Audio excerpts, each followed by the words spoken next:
My name is Sivuile Ngesi. I'm a full-time actor, comedian, motivational speaker. The CBD is amazing and special because it reminds me of New York City. There's a buzz and everything's so close together. It's very, very creative, so you don't have to go very far for inspiration. There's galleries, there's theater, there's everything here. Now we're going to Dog's Bollocks. Great name, great food, great vibe. My favorite meal here is the Philly cheesesteak. It hits the spot every time. I feel like I'm back in America. What's been happening? Chilling like a villain, man. Looking forward to my Philly cheesesteak. What's it? Tell me about Dog's Bollocks. I love this place. We've got a very unique vibe. We play loud blues music. You know, it attracts people that just want to come and have a good time. And tell me about this area. The CBD is a really cool, up-and-coming area. It's really rough around the edges, and that's what I like most about it. You know, the people that hang out here are slightly different and more quirky than the people that hang out on, you know, the other side of town.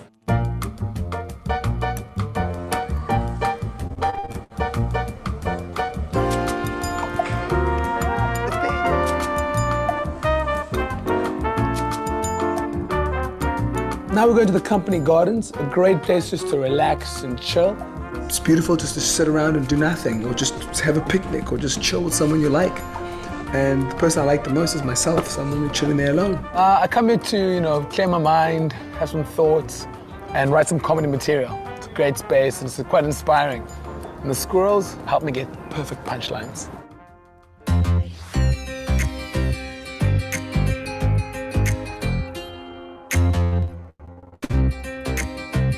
Up next, we're at Stable. It's got all these things that are just like from unique designers, and a lot of stuff you buy here turns heads all the time. Stable is basically a collection of all South African designers. We've been open for just over 2 years now, and it's been great.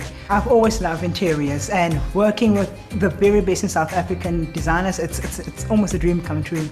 So there, what do you think makes the CBD so special? I love the fact that everything is within walking distance. Just 2 minutes up the street, you can have coffee at one of the best streets, Skinny Legs, have a cappuccino. Further down, you can shop all the latest decor from literally everywhere in the world.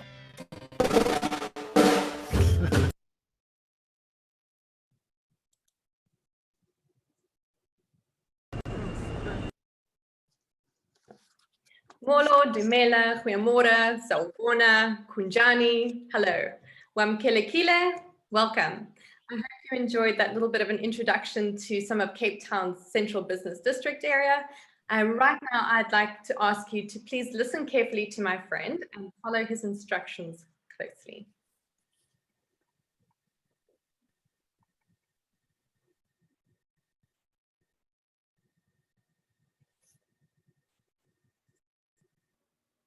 Hello, everyone. Today I'll be teaching you how to greet in Xhosa. Xhosa being the spoken language, one of the spoken languages in Cape Town. So if everyone would follow after me, and we all say Molo. Molo. Molo. Molo. Molo. Okay, again, Molo. Molo. Molo.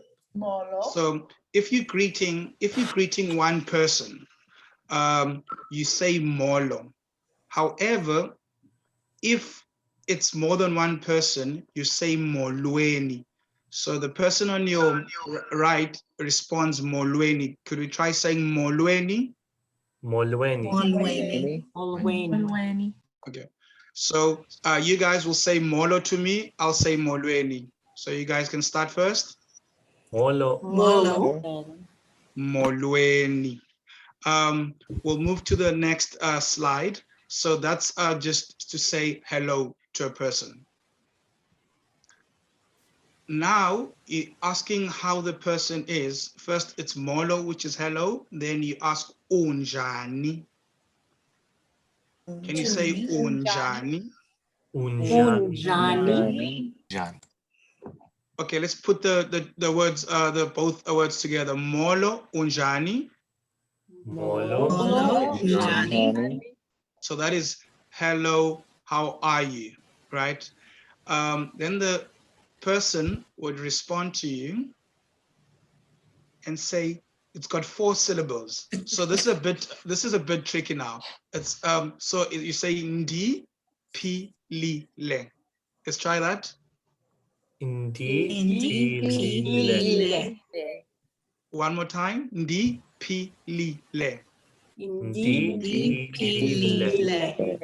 So ndipilile means I'm fine. And one important word is enkosi, which is thank you. You want to try say enkosi? Nkosi. Okay, we'll put those together now. Ndipilile enkosi. Let's try that. Ndipilile. Nkosi. Okay. Just to make it a bit fun, I'll try. I'll have. Can I just try with Julie? Say Ndipilile enkosi. Ndipilele Ngosi. Well done. Okay, that sounds great. And to have the full dialogue, moving to the next slide, the person that you communicate with, usually if they want to keep it short, they'll keep it that way. But it's not very normal for people to keep it short, so they keep it in full length. Do you think you've got those basics in mind? Can you remember how to say hello? Molo. Molo. How are you? Unjani. Njani. I'm fine. Dipilile. Ndipilile. And thank you. Enkosi.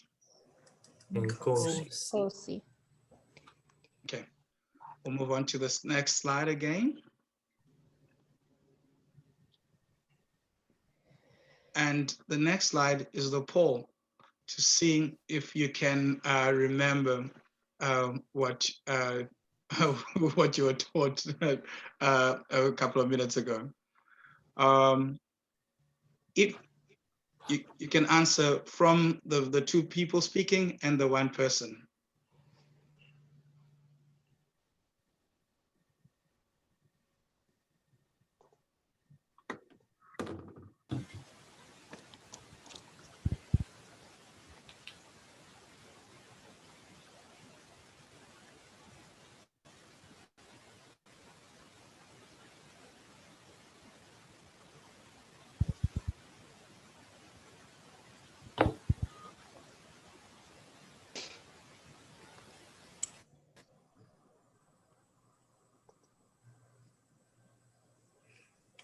That's good. Yes. Very good, actually. So Tulani, did they get it all right? Well, you see, definitely the first part, everyone seems to have got that very well, and the Dipilile Ngosi, everyone got that well. But Xhosa is not an easy language. It's a very tricky language, and you'll get to know more about Xhosa as we carry on with the session. Okay. But I think from the results that I see, I think people have picked up quite a lot quickly. But what we'll do is myself and Des will showcase as an example on how a full greeting would be on a typical day when people meet in Cape Town. One Xhosa person meets another, and people are very bilingual. So even if the person is not Xhosa, would greet this way. Do you want me to greet first? Yes, you go first. Molo, Molo unjani. Dipilile enkosi, unjani wena? Dipilile Nkosi. Kulungile. And that would be a full greeting before anything. So this is very important that you understand this is before anything you'd ask. And that would be a full greeting in Xhosa. So hopefully my Xhosa 101 was not too bad. Thank you, Tulani. So well done on learning your very first isiXhosa greeting from South Africa. By show of hands, did anyone feel a little uncomfortable going straight into a greeting without a more formal introduction and a clear agenda for the day? By raise of hands, anyone feel a little bit out of their comfort zone? Yeah, I see a couple of hands raised. So just to put you at ease, that was a strategic maneuver on our part, and we'll explain a little bit more why shortly. But firstly, my name is Desiree, and I'm on behalf of EDU Africa. I'll be facilitating today's session along with Tulani. And I'd really like to welcome you as students, faculty, and friends of Central Piedmont and Davidson-Davie Community Colleges. Welcome to today's session. We are thrilled to spend this time with you and introduce you to a little bit of the history, the language, and the culture of our beloved country, South Africa. Nadine, would you like to say a few opening words? Sure, thank you, Desi. Good morning to those in the United States and good evening to friends in South Africa. My name is Nadine Russell and I'm the Director of the Global Learning Office at Central Piedmont Community College. Thank you for joining us for one of 4 programs this semester focused on the amazing country of South Africa. So Central Piedmont received funding in 2019 for a capacity building grant through the U.S. Department of State, and that's in partnership with Davidson-Davie Community College. The goals of our grant are to 1, expand and diversify study abroad to the African continent, and 2, to engage students who are historically underrepresented in international education and study abroad. So although COVID postponed our planned travel to Cape Town in 2020, stay tuned. You will soon have the opportunity to join us for a 14-day immersion experience in Cape Town. But until then, we decided to utilize the grant funds to have these virtual connections. So I'm thrilled to see so many of you joining us, and I'll turn it back over to our partners at EDU Africa. Thank you, Nadine. Well, great. So it's impossible to cover all of South Africa's very complex history and diverse cultures in just 1 hour. So what we aim to do today is to just introduce you to some of the insight into what makes our country so beautifully diverse.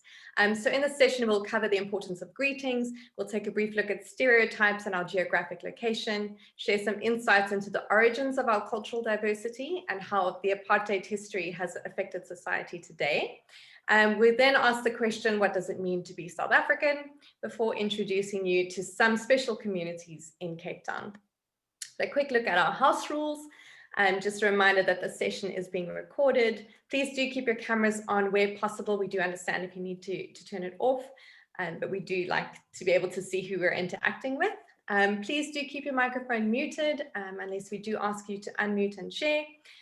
We do encourage you to make full use of the chat function. If you've got questions, encouragement, if you're curious about anything, please do post your questions there. And then we do acknowledge that our accents are different to yours. So if there's anything you've missed or need repeating, please use the raise hand tool function, which is in the participants menu. And then of course, we all know that the Wi-Fi can be unpredictable at times, but we hope everything will run smoothly. And then lastly, if I can ask you to please all bring a sense of playfulness to this session. This is a space to learn and explore and be curious. Your thoughts and opinions and questions are all welcome. So as I mentioned, my name is Desiree. Today I am joined with Tulani Jushu, and on tech support, we have the lovely Ashley Sillier. But I'd love to know who you guys are. So in the chat function, if you can please share on a scale of 1 to 10, how healthy are you feeling today? 1 being poorly, 10 being strong as a lion. And if you can also share where you're from.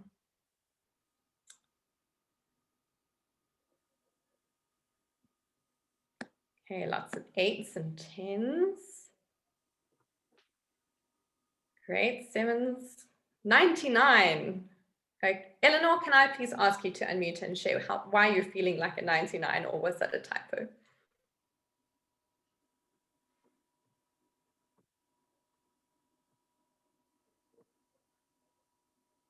Is Eleanor there?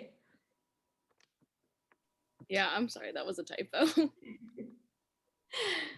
Cool, well, I'm glad that you are feeling strong today. Great, thank you so much. Cool, keep your responses coming.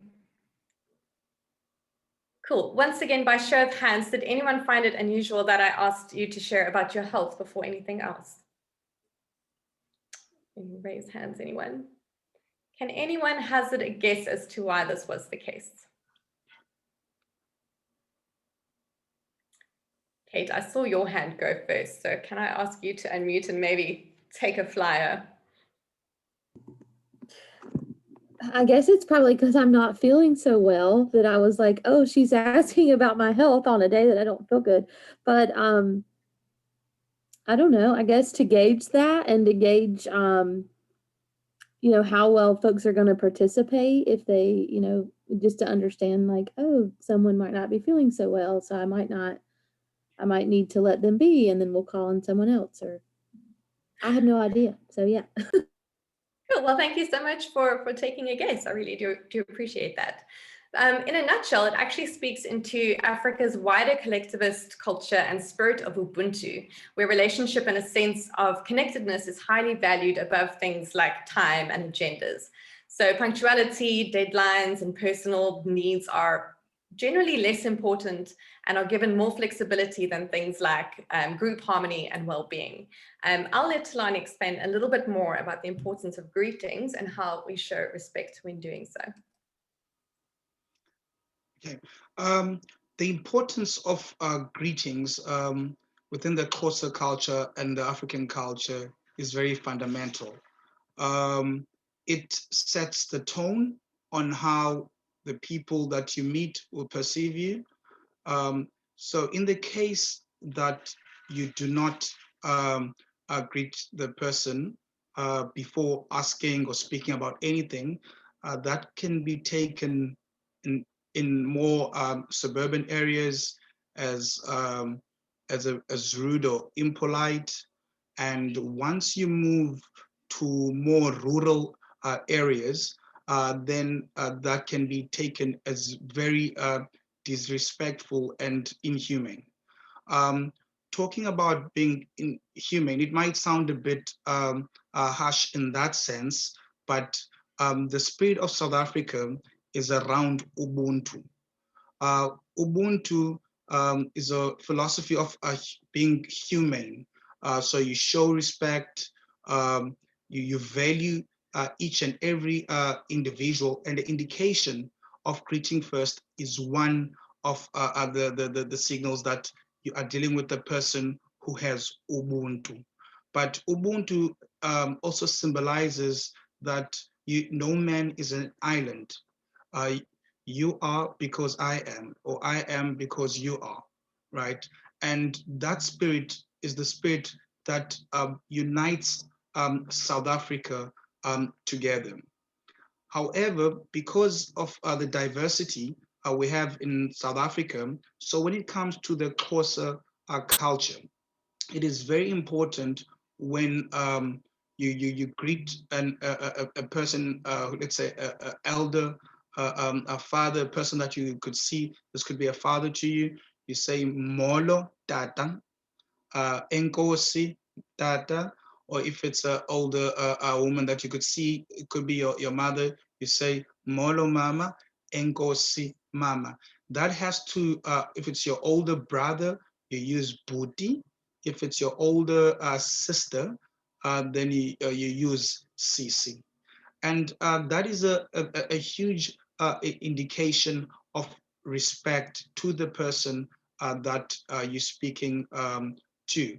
And that person is the same person who will say, unobuntu, that you are very humane. And what would then follow after that would be, depending on how used you are to the person, you could ask about health, family, if you're trying to get to know each other, whether it's the weather, before you actually get into the grits of what you want to talk about. It is also very important to note that if a person is of a certain position, maybe in a rural area or maybe in government, that people will use two hands. So they'll normally use their right hand, and then they'll have their left hand over the arm and not directly look sometimes at the person directly on their eyes to show a sense of respect. Maybe it's a president, maybe it's a chief of a village, maybe it's a very old man into his 80s or 90s. And then the indication of putting your left hand on your arm is that you've got much respect for the person and you see yourself as a person who can learn from the person that you're greeting. So not greeting anyone when you in South Africa is not such a great idea. Even when you don't know a person, as you pass by, you'd find you say you keep it molo. You don't have to go as far as we went today. You say molo with a smile, and that's how far you can connect. If you have a problem, the same person you greeted is the same person who's going to help you, and that's called ubuntu. Because you greeted, now I can give you attention and assist you if you're lost of directions. And that's the importance of greetings. The language of, if we move on, the language of Xhosa. Xhosa as a language, it's in the top 3 most spoken languages in South Africa. The most spoken being Zulu, and then Xhosa, and then Afrikaans, right? And Xhosa is mostly spoken in Eastern Cape. That's where your rural villages and Bantu stands of the Xhosa are. And it's also mostly spoken here in the Western Cape. That's where Cape Town is located. The reason it's being spoken a lot here in Cape Town is because the villages, they move to Western Cape to find better work opportunities. Hence, that you have a lot of Xhosa speaking people in Cape Town. It's also very popular because of the cliques that the courses do have, which stands out from the 11 official languages we have in the country. So it's the only one where you'll find the X. If Kate, you want to try to say X, do you want to try, Kate?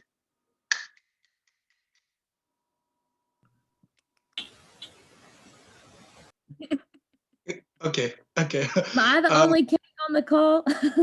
Okay. And then so that if you want to try the X, that's,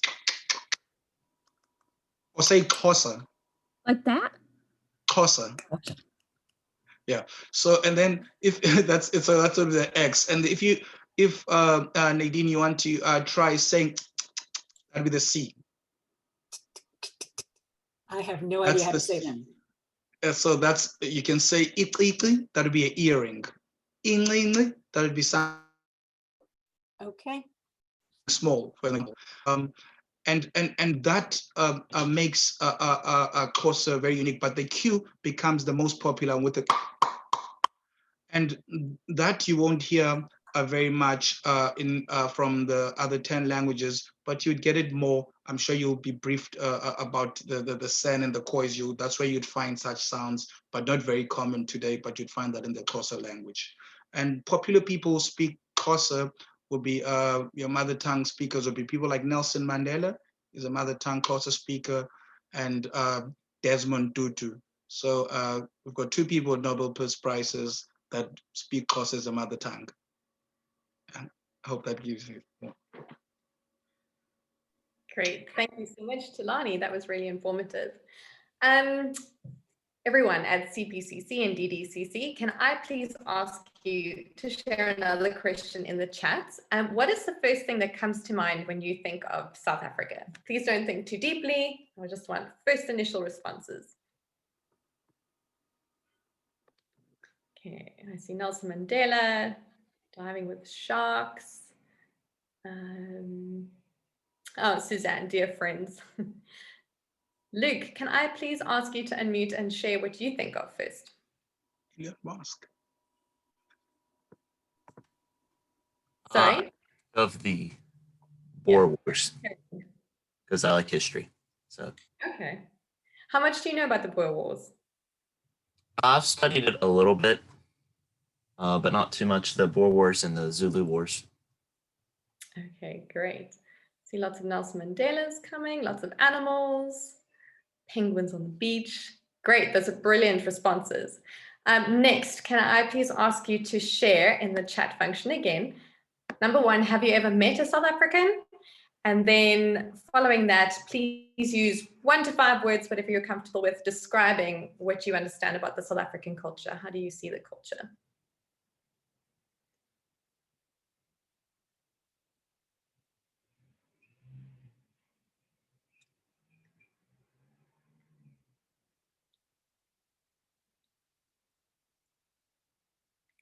See, a couple of you have met South Africans. Zach C, can I please ask you to unmute and share, yes, you have met a South African and why you chose the words that you did. Can you share the words that you chose and explain why? Hi. Yeah, I chose friendly and multicultural because I met the first thing that I thought meeting a South African person back in high school was I had no idea where they were from based on their accent. I would just guess a bunch of different countries and it was always wrong. And so I learned a lot by talking to them. And then there's so many different cultures there. You know, there's of course the Dutch colonialists, but then there's also all the native cultures. So it's a very, very interesting multicultural kind of area from what I've gathered. Great, fantastic, thank you. Let's hear from someone who hasn't met a South African. Ethan, can you please share the words that you use to describe South Africans? Ethan, can you? Well, I haven't met one, but they seem very respectful and it seems like you could learn a lot from them, in my opinion. Cool, thank you so much for sharing. I really do appreciate your feedback. So whether your responses seemed stereotypical or not, we are going to put it out there and say that as South Africans, we are very aware that there are stereotypes about us, as with every other country.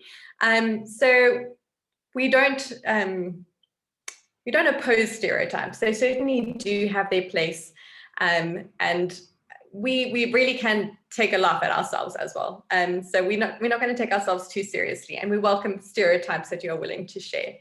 For example, if you have to ask a South African if we have a pet lion, we will most likely tell you yes, even though this is really not the case. And we will string you on a long spun story and probably tell you that we went to school in grass huts and wear grass skirts.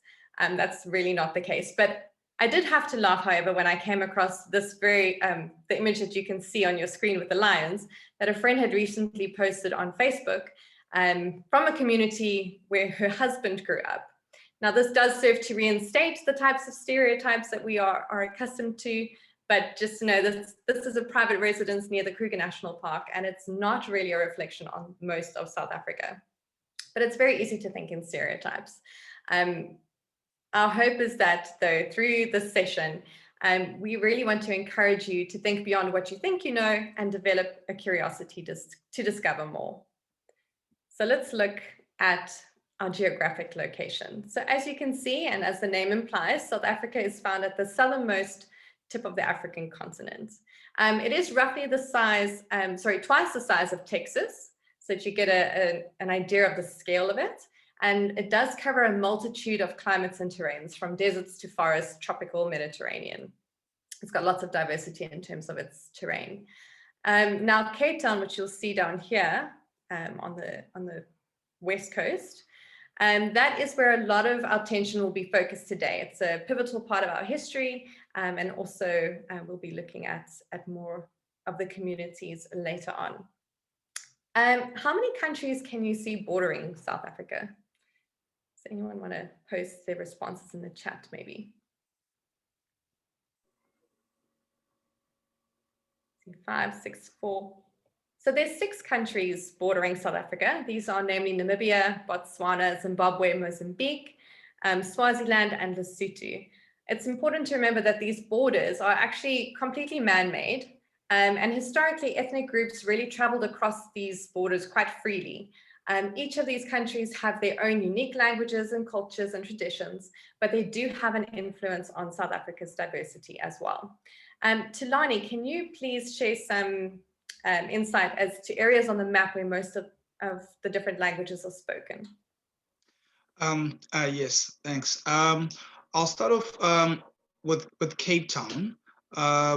If you look at Cape Town, so Cape Town is the metropolitan city of the Western Cape as a province.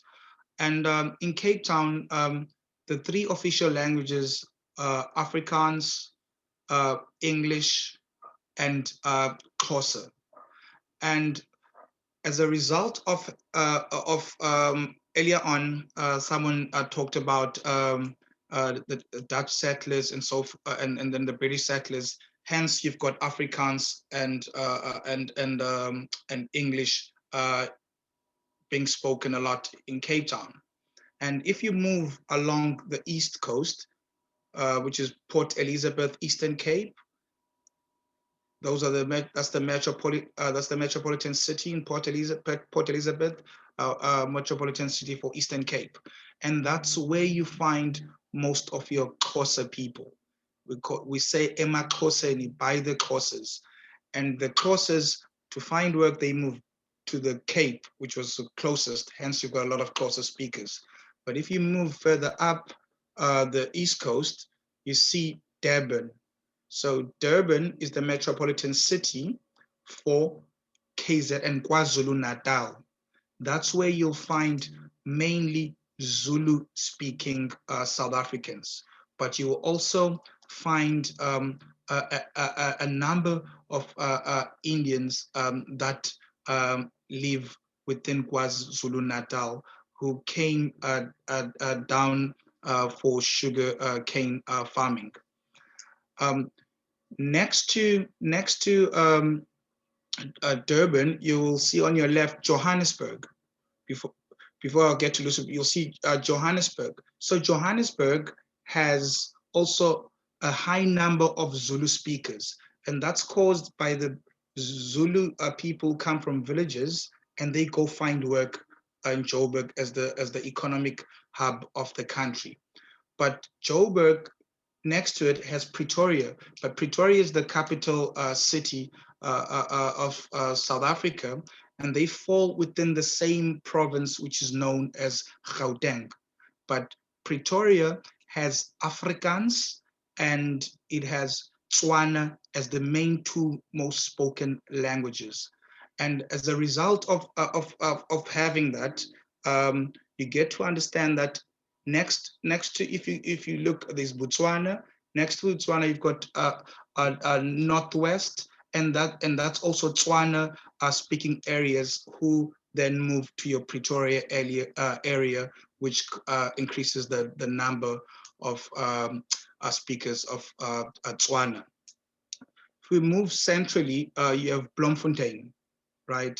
Bloemfontein, the most spoken language more would be Afrikaans. After Afrikaans, you'd have Sotho. And that's the result, as you can see, the landlocked country, Lesotho, which is landlocked within South African lands. And the people of Lesotho would then shift easier to Bloemfontein, Free State province. And close to next to the Cape, up Northern Cape, just on top of Cape Town, Northern Cape would also then have a mix of Afrikaans, Xhosa, and Sotho speakers. You will notice that I don't mention English because English is a medium language. So I focus on the 10 other languages because then English should always be the most spoken language. But I'm talking about mother tongue languages, hence that I focus on the 10. Not living off the influence of Afrikaans being spoken also in Namibia. So you can see the influence of the borders being close to certain countries on how that crosses over to South Africa in terms of influence. If you also move up, top north, Limpopo, Mpumalanga, in Limpopo, they speak Venda, and they also get to understand Shona a lot, which is Zimbabwe, a Zimbabwean language, and they speak Shangani. And the reason they speak Shangani is because in Maputo, Mozambique, you've got Shanganis in Maputo, Mozambique. So the influence of all the borders, and you'll find it, and we've got Swatini, I can't forget Swatini. And Swatini, you'll find a lot of Swati speakers within your Johannesburg and Durban areas. So the influence of all the bordering countries and South Africa as a whole creates the diversity in South Africa. And that's how far spread out, but people now can move around, but you'll predominantly always find those languages being more spoken. Thanks. Cool. Thank you, Tilani. Up next, we've got a very brief video that just shows you some of the different landscapes that you will find in South Africa. So enjoy.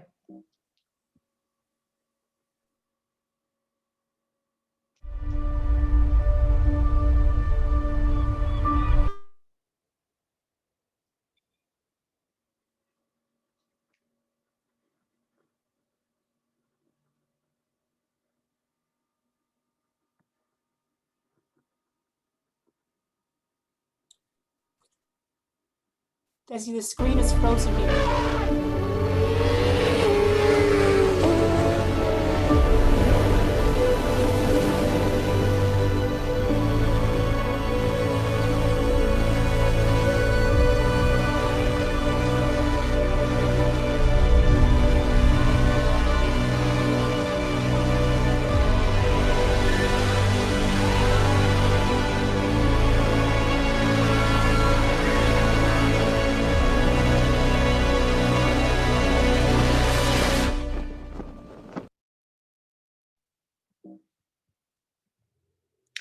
Okay, so that just shows you some of the diversity of our landscapes, but it's really our people that we're going to be focusing on today. And it's important to understand the origins of why we have this cultural diversity. So the earliest people groups in South Africa were the San and the Khoi, who are often thought of as one people group, but are actually two distinct groups. So the San originated in the Cape, whereas the Khoi migrated south from Botswana. South Africa was then officially discovered in 1652 by the Dutch, who had been using the Cape as a stop along their trading routes. This was followed by a mass immigration of French Huguenots and British settlers who all contributed to white colonization. Unfortunately for the local Khoi and San people, much of this period is marked by enslavement, land dispossession, and genocide.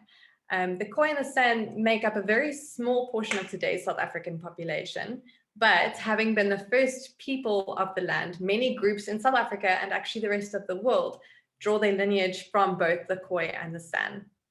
And like any other colony, there was an influx of slaves, in South Africa's case from South and Southeast Asia, from Madagascar, and from Mozambique. This subsequently led to an increase of children born of mixed descent.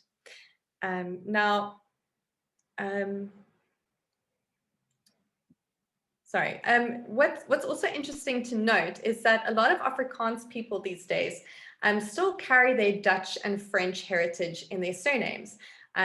So you'll hear a lot of Van der Merwes or Leroux, so they point to that heritage. But at the same time, there's a lot of Cape Coloureds and Cape Malay people who also carry those names. And that's because the slaves in those days were often given the last name of their masters. So this obviously brings in a lot of identity confusion. Another thing to note with the Cape Coloured and Cape Malay communities carrying that slave heritage is that a lot of them also have surnames like February or September, because the slaves were named after the month of their arrival in South Africa. So that's just some interesting information. Another thing to note is that Black people make up the majority of South Africa's population, and about 75% of that. Most of this is of Bantu heritage, having originated in and migrated from southern West Africa in waves of movements known as the Great Bantu Migrations. Now, Bantu people groups, they'd already established themselves in societies and communities decades before contact with the colonial settlers. Now, there's many different types of Bantu settlements that you'll find in South Africa. Tilani explained a couple of those in that map overview. These include the AmaZulu, AmaXhosa, Botswana, Basotho, AmaNdebele, AmaSwati, Matsonga, Mavenda, and they speak the corresponding languages. But the diversity does not end there. South Africa also has identification by racial classification. So we have white English speaking, white Afrikaans speaking, colored, which means something quite different to what colored means in the States. And we have Cape Malay and Asiatic. We also, as Tilani mentioned, in Durban, we have the largest Indian diasporan population, and many immigrants from African countries and elsewhere in the world who call South Africa home. But to understand some of the racial classifications that have become so normalized, but still present much upset in our society, we must look at our apartheid history. So I'm going to show you a little video that summarizes this piece of history really well.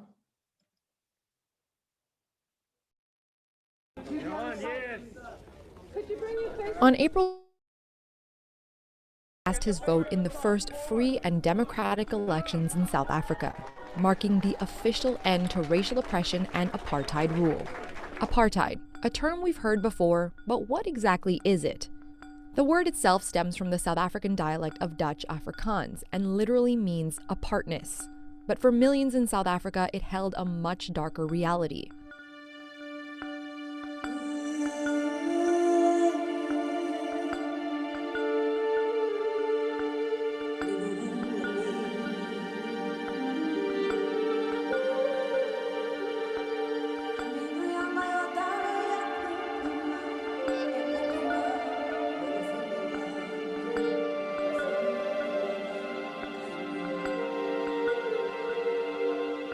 It was a system put in place by the Afrikaner National Party in 1948, which allowed for lawful segregation using racial divides. Will you intensify your present policy of racial segregation?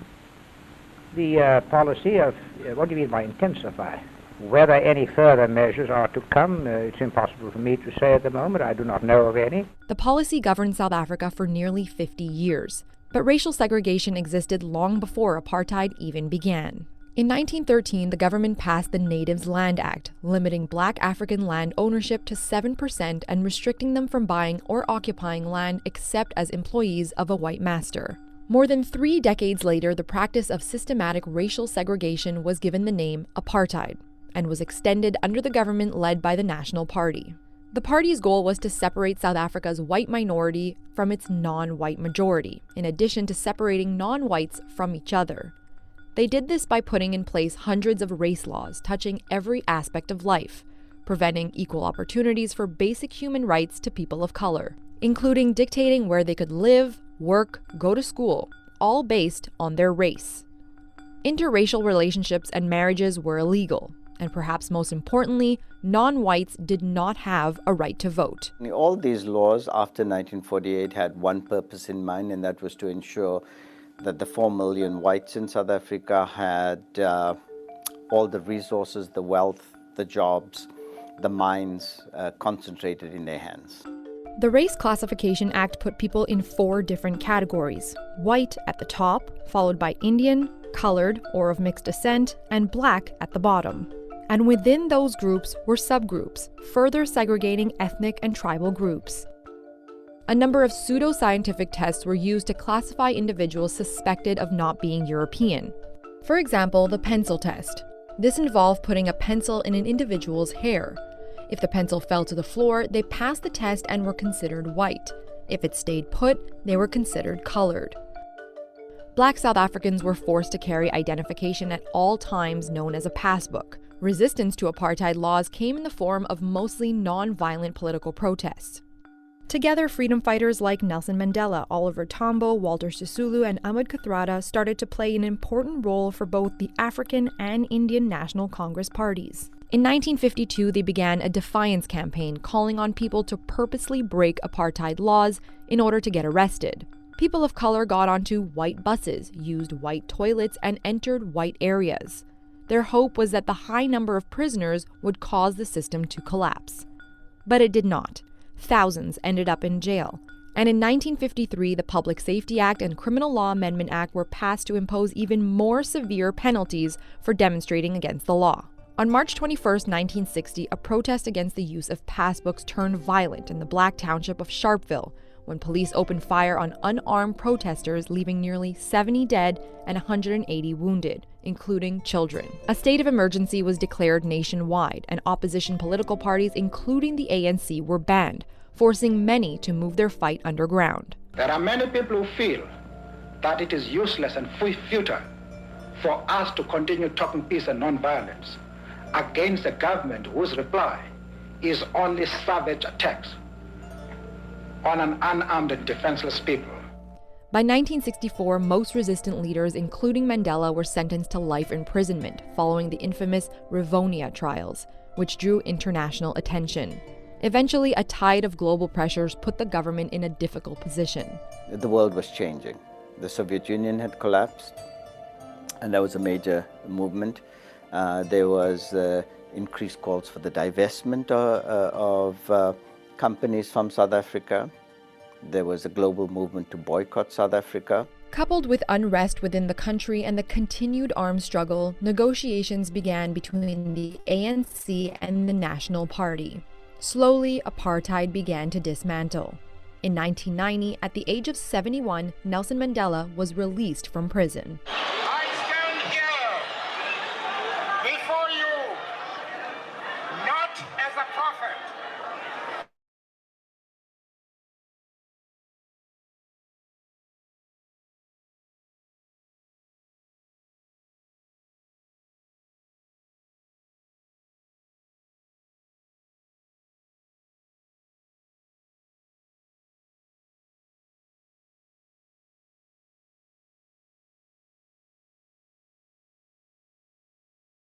that this beautiful land will again experience the oppression of one by another.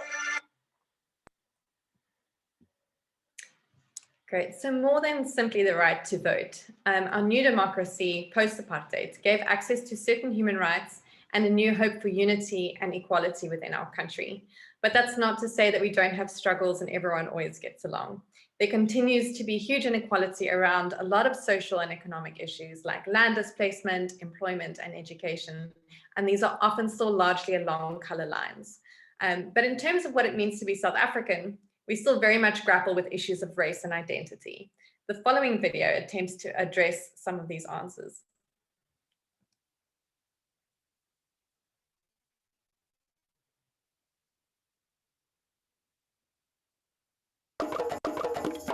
Analysts caution against using a single way to define our identity. The Freedom Charter probably pointed us in the right direction on this topic, that when it said that South Africa belongs to all of us who live here.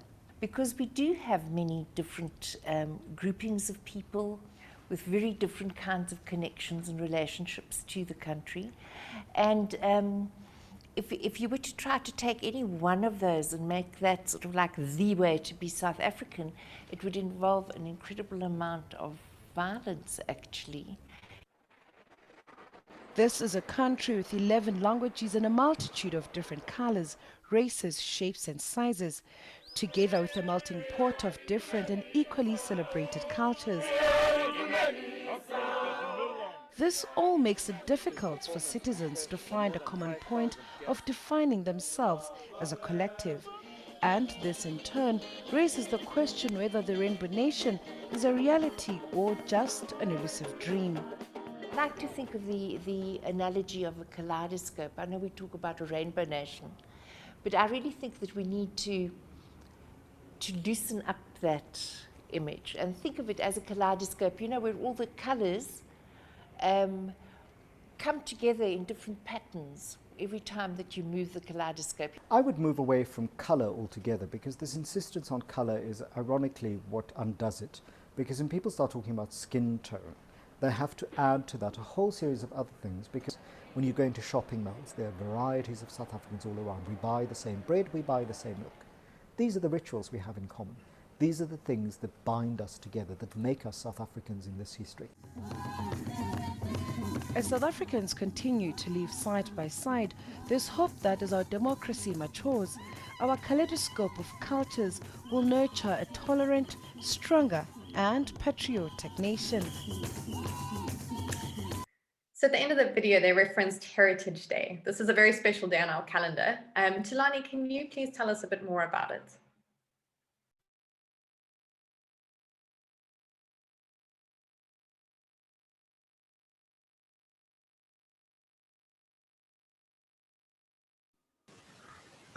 South Africa became a democratic nation in 1994.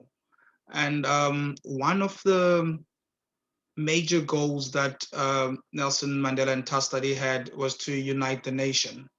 And he decided 1996 to introduce Heritage Day. And Heritage Day is a day of celebrating and not only celebrating, but sharing the diversity in terms of culture, in terms of traditions, in terms of beliefs. And this is done through dance, it could be music, it could be food, it could be rituals that are being done in that specific culture or tradition within specific families or tribes. However, it also adopted the name of Bride Day. And the reason being, across all cultures, braai is barbecue, but we call it braai in South Africa. And it's one thing that brings everyone together. If you look at the photo, you can see everyone is smiling, and it's sharing meat. It's not very easy being a vegetarian, I tell you, uh, all the time. But on that day, but braai brings everyone together. People share their experiences, and everything is basically put aside, not only on that day, but when people have braai. Hence, it got the name Braai Day, and the braai forms part of our heritage here in South Africa. Thanks, Tulani. We would obviously love to have the time to show you all parts of South Africa, but we're going to focus our attention on Cape Town today, very briefly, because this is where, if you had to come on a service learning program with Central Piedmont or Davidson-Davie, you would come and work with us here in Cape Town. Tulani, we're going to focus on sharing some information about townships. Now, a township is something quite unique to South Africa. In how we view it. And I know that there can be some stigma around it, but this is where a lot of our service learning programs are based. So Tulani, if you can please speak into more about what a township is. I'll start off when it comes to townships. I'll start off with the word location. You know, before the word township became more relevant, it was areas that were called locations. So before a democratic nation, you had legislation like the Urban Areas Act, the Group Areas Act, and this legislation was formed in order to create areas where you would find areas that would be only predominantly considered Black South Africans, only predominantly Indian South Africans, only predominantly colored South Africans. And the people who moved to these areas were being moved in areas that were more secluded away from the city. They were then considered more of a small suburban towns, and the word township then became more popular compared to location over time. And what you find in township areas is that before, people could not actually own title deeds in numerous areas across South Africa that were formed under that legislation. But in the case of Cape Town, where we'll be mainly focused at, we've got Langa Township. Langa Township is the oldest township in the Western Cape. And it's named also after a human rights activist. And Langa was formed in 1927. So in 6 years' time, it will be 100 years old. You also have townships like Khayelitsha, which is the second largest township in the whole country. And to give you a better picture, it's that if you look at the photos in front of you, you'll see just under what is a township, the middle photo, you'll see that's an informal settlement. So informal settlement would mean that The housing is not made out of concrete. You won't find streets. That's hence, and it's shared communal bathrooms and water. Therefore, that is considered informal in the South African context. However, you will notice next to the same photo on your right, where you see myself enjoying some food, you'll get to understand, see that that's also a township, a house that's in a township, but it's in a formal area within a township. So you get formal and informal areas within township, and spaces over time have been created, like you will see on your bottom right, which is it's a great center, and you've got the backyard, jazz, the bottom middle picture. So these spaces over time with modernization and having a constitutional country, all of the things that you would otherwise get in more suburban areas were being brought into townships. So they're much more vibrant than they used to be, and people can own their title deeds. And that's the history and brief of townships. And and that's where you actually be doing most of your service learning and have an impact in such areas. Thank you so much, Tilani. We did have some videos of Langa and Khayelitsha, so we were going to ask you to pick which one you wanted to have a look at today, but unfortunately we are running short on time. So Ash, if I can ask you to just share those links, I highly recommend you take some time to watch them. They're really informative and give you a really good sense of what these communities look like and what you can expect when going into them. As we move on, sorry, I'm just going to skip those quickly. Please do go and have a look at those in your own time. We'd like to wrap up looking at the Day of Reconciliation. This is a very important day on our calendar. Tilani, once again, can I ask you please to share a bit more about this special day?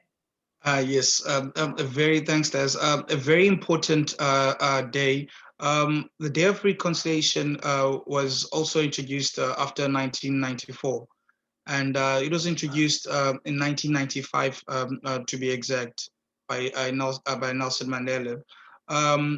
Earlier on, under the comments, someone mentioned battles between the Zulus and the Boers, and in 1838. There was a battle which resulted out of a misunderstanding, actually, around the land issue between the Boers and the Zulus, and that resulted to Zulus ambushing first, and then the retaliation leading to more Zulus losing their lives as a retaliation. But it also a day where, if you took note, you heard of the Defiance Campaign. So the Defiance Campaign was during a period where the ANC, African National Congress, was being peaceful.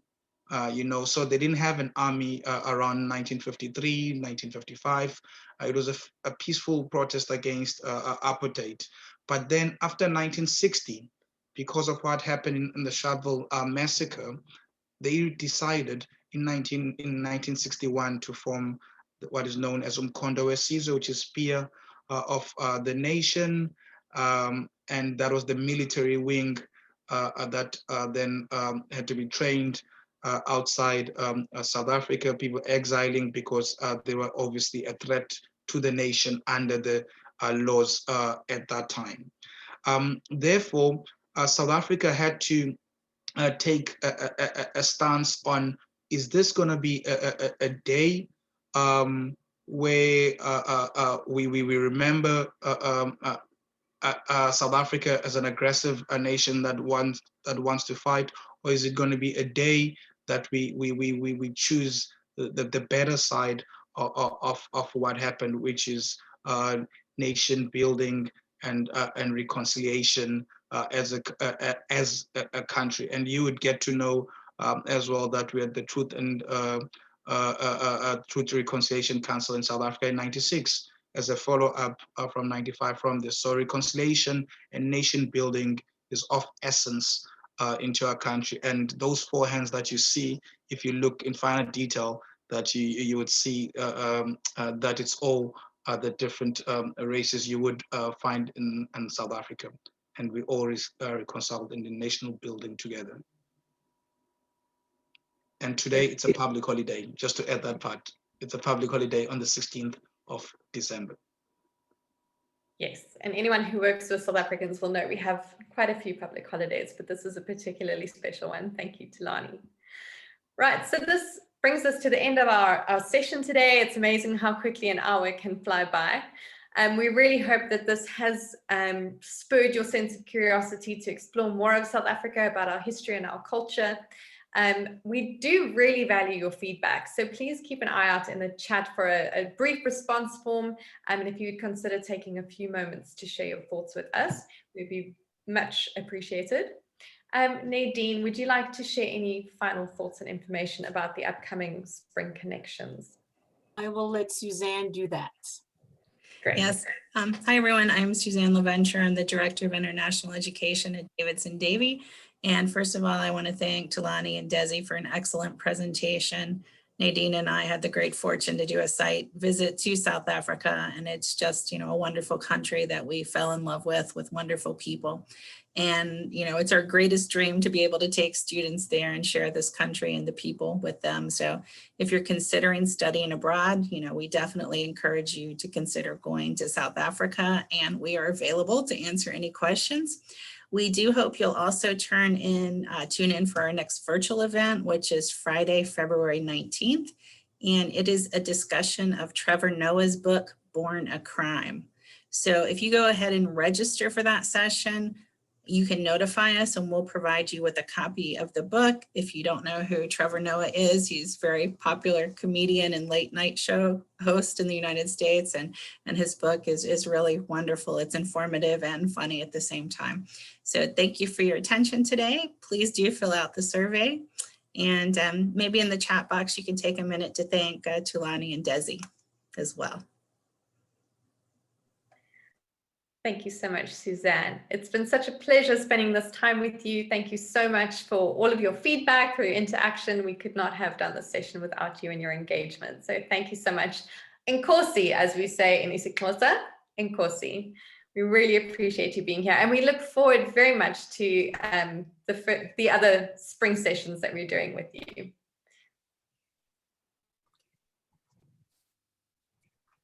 Thank you so much. Thank you, Thulani. Bye-bye. Thank you very much to everyone.